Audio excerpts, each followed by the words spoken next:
to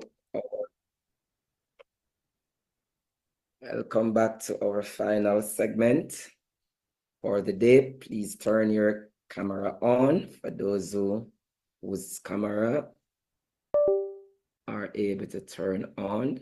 Thank you, because we are still in class.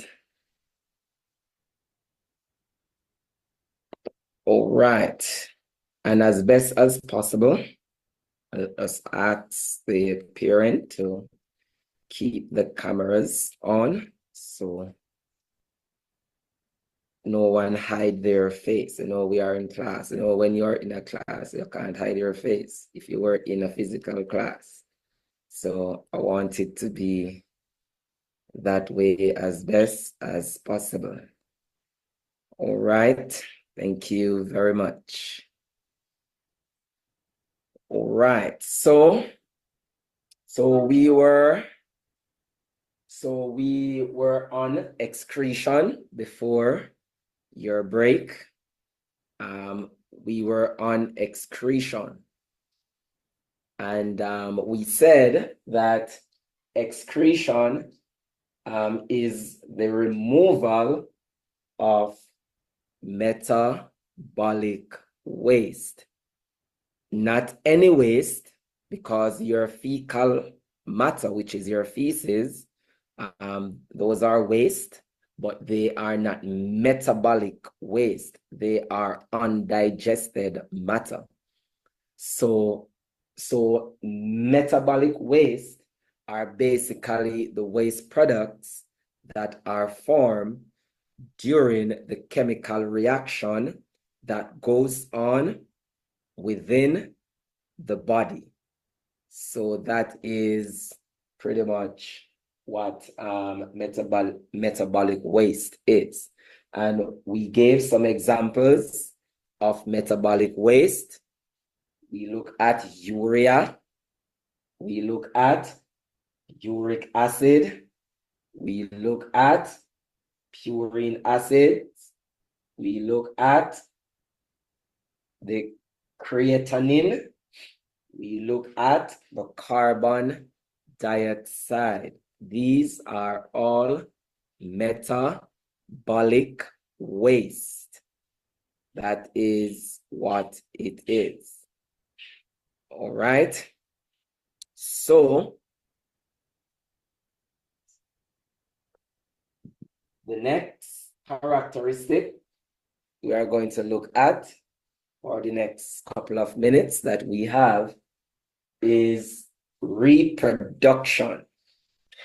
In fact, before we look at reproduction, question, why is it important for the body to remove metabolic waste?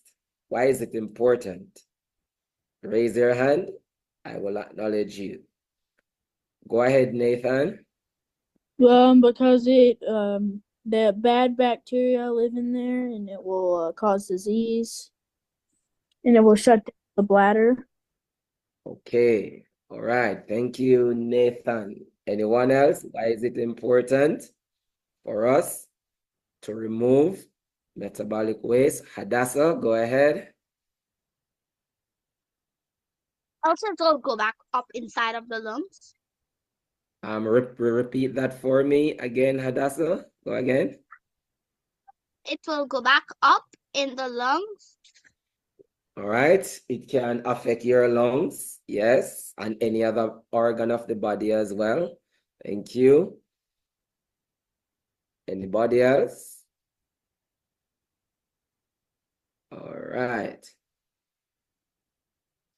All right. So it is important for us to remove metabolic waste in general so that we do not get sick, because these waste products will make us sick in some way or the other. It will make us sick. All right. Reproduction. Who can tell me what is meant by the term reproduction?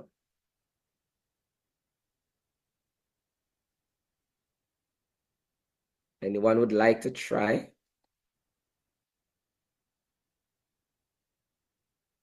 reproduction. Go ahead, Nathan. For those who writing, you can write off so I can erase. I will take the picture of it and post it in some group there. It is like is it like reproducing like a baby or something? All right, so it's the production of a baby. All right, that is correct. Anyone else would like to attempt? What is the meaning of the term reproduction? Okay, so I'll take a picture of it to provide it to you. Anyone else would like to try?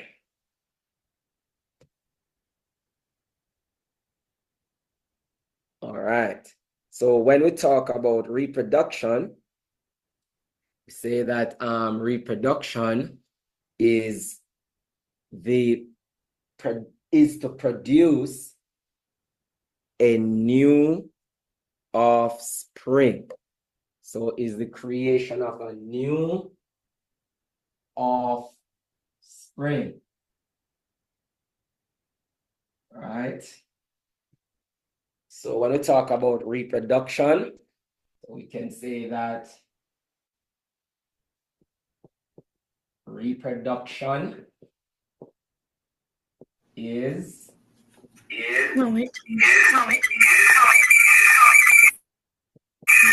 ability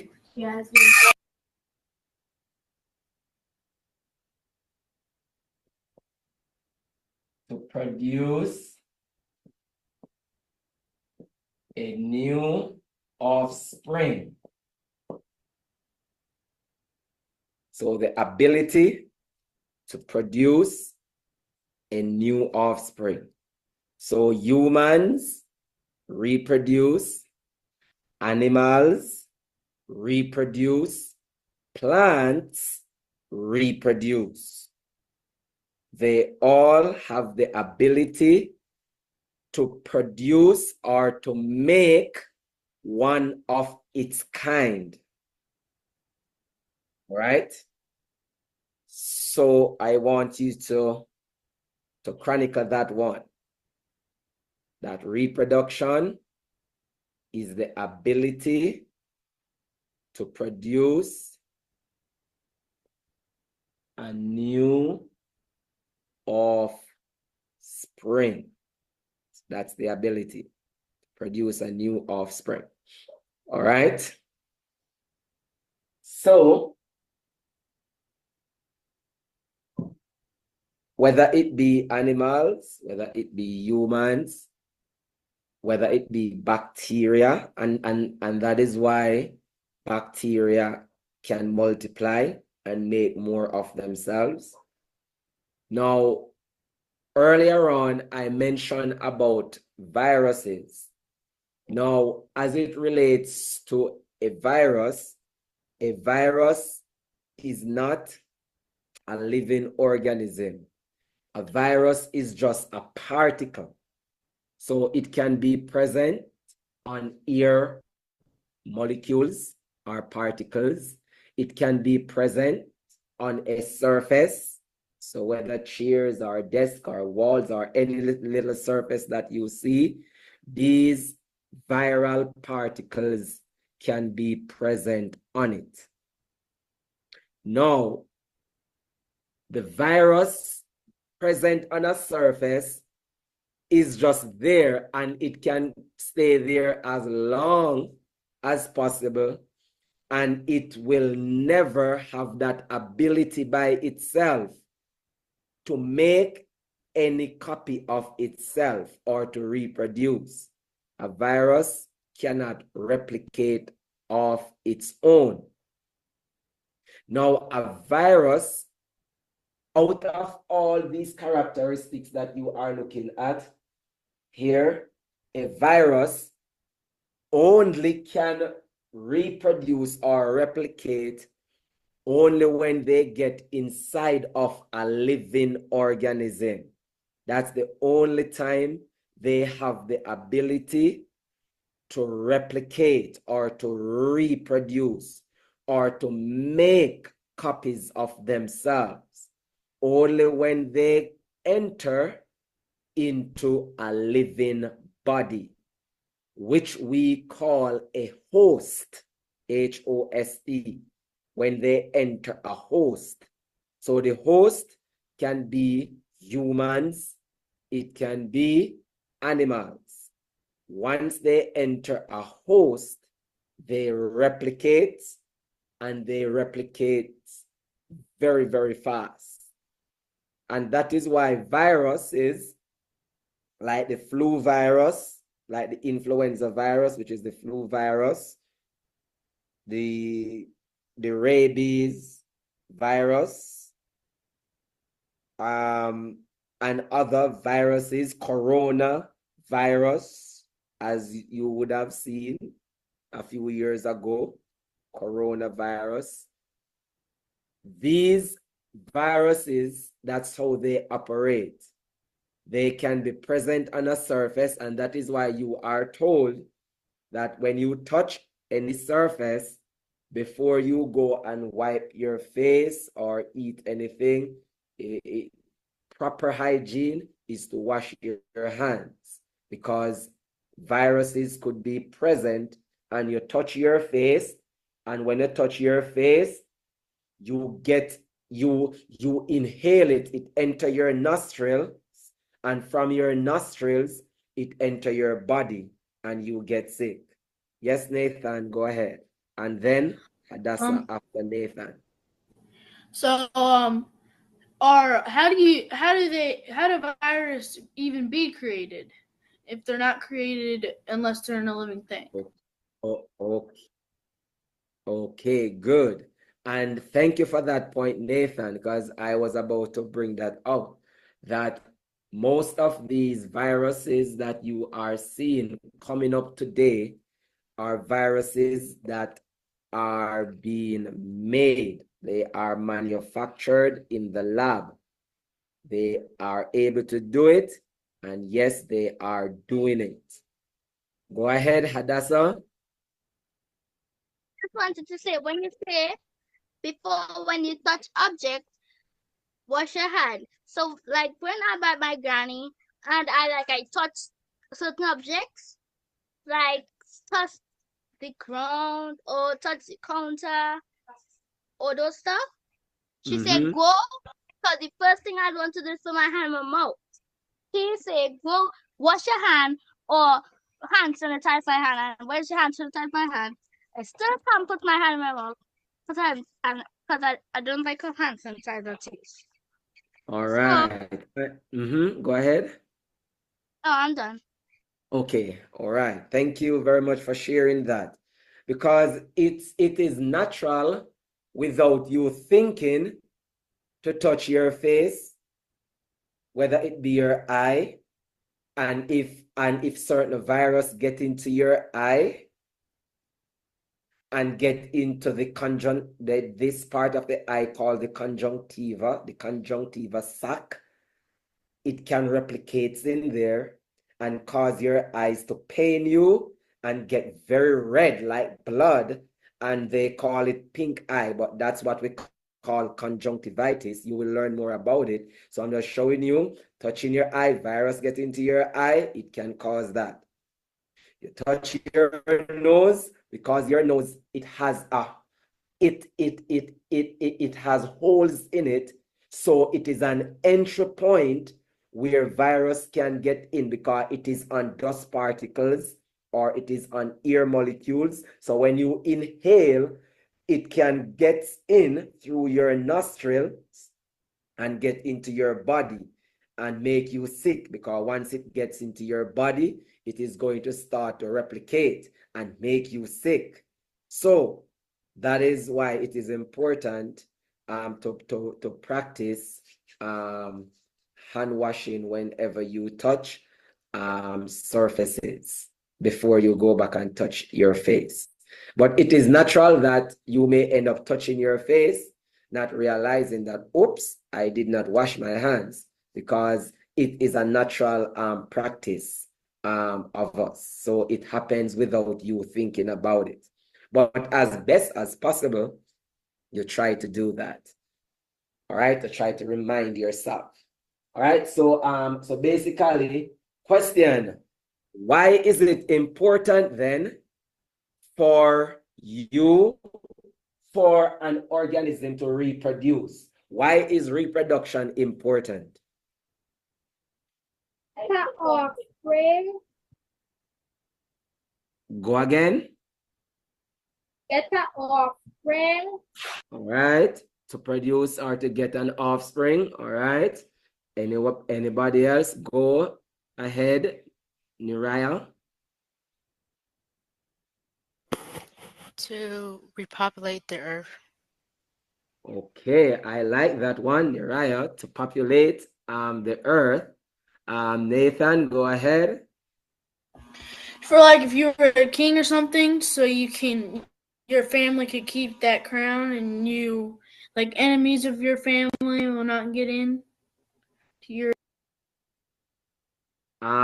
You were muted on your last point. Nathan, you could go again for us. Thank you.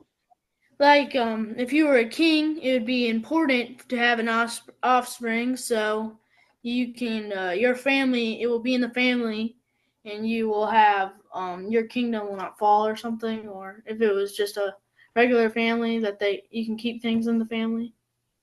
Amen. Thank you. That's true. That is correct. I like that one as well. Go ahead, Kay. That's Michaela. So that's So food can grow. all right. So here Michaela bringing out another aspect of it as it relates to the plant, so that we can have food can grow. All right. Thank you. You are all correct. Good. So it is important so reproduction is important so that one can continue with a species. And this is what is now going on in the world, where they are doing everything, including these COVID vaccine. They are doing everything to cause men and women not to be able to reproduce. And right now, lots of doctors are seeing in their patient, they are seeing some strange things in their patients. Even the sperm, the recent report, a doctor was analyzing the sperm of a vaccinated male, and guess what? The sperm cannot swim. It does not have the ability to swim. So if it does not have the ability to swim, then it will never be able to reach the egg so that both of them can fuse together and fertilization takes place in order to continue with the species. And that is what they are really doing, using these mediums of inoculation to stop the species from going on. In other words, to depopulate the earth. That is what they are doing. And they put it in our foods, like high aluminum particles and nanoparticles and all these things that destroys your DNA. And remember, we say the DNA is what is responsible for your genetic makeup. So these are the things that they are doing to hurt us. And it is the devil who is beyond all of this.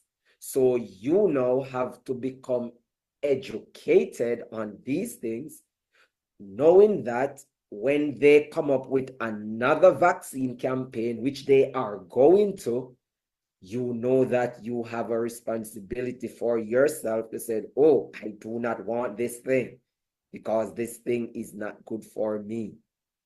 And as you learn about physiology and anatomy, you are going to learn that your immune system that God made you with is more than 100 times stronger than any vaccine immunity.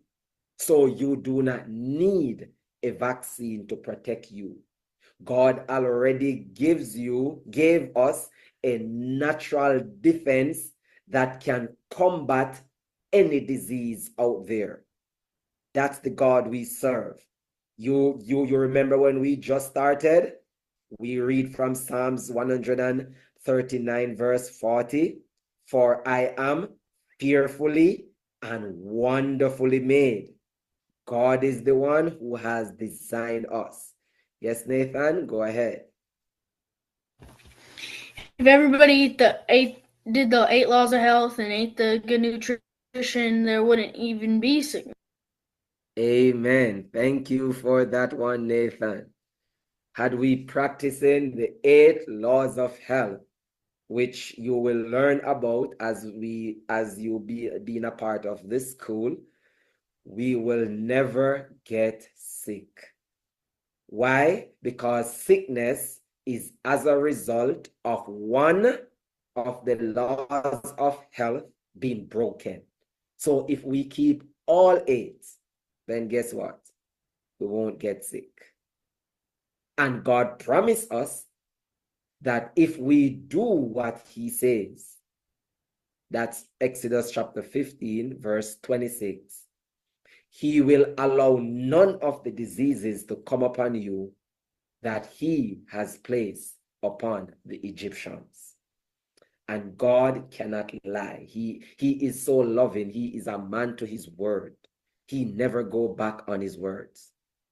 All right, so that's the purpose of reproduction, to carry on with a offspring or a species, to carry on with it. Because if you do not carry on with the offspring or with the species, then over time that species is going to die out. So in other words, it is to prevent extinction of species. So reason for reproduction, we say, is to prevent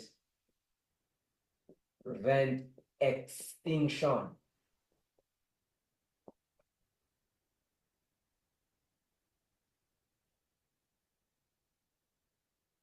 of species. So that is one of them, to prevent extinction of species. And today, a lot of animals, a lot of species of animals, a lot of species of plants would have been extinct because they kill them out and they were not replacing them back or allowing them to reproduce so that the species can go on. Same thing in the sea. There are many places in the sea where they no longer have fish. They are all extinct because of the high pollution in the water. They are all extinct in certain part of the sea. So we need these organisms in order to stay alive. All right, so I'm reminding you in 6 minutes that you are going to break, because for those who have to pray, to break their fast at 12. At 12, I will break so that you can have your prayer, and then we come back for the next half, 20 minutes. Yes, we come back for the next 15 to 20 minutes. All right. So what about respiration? So we just look at reproduction, that it is the ability to produce an offspring, and the purpose of reproduction is to continue with the species or to prevent extinction of species. So we looking at now at respiration. Now, respiration, when we talk about respiration is not breathing. So I want to highlight that part Respiration is not breathing, but respiration is the ability of an organism to produce or to make energy.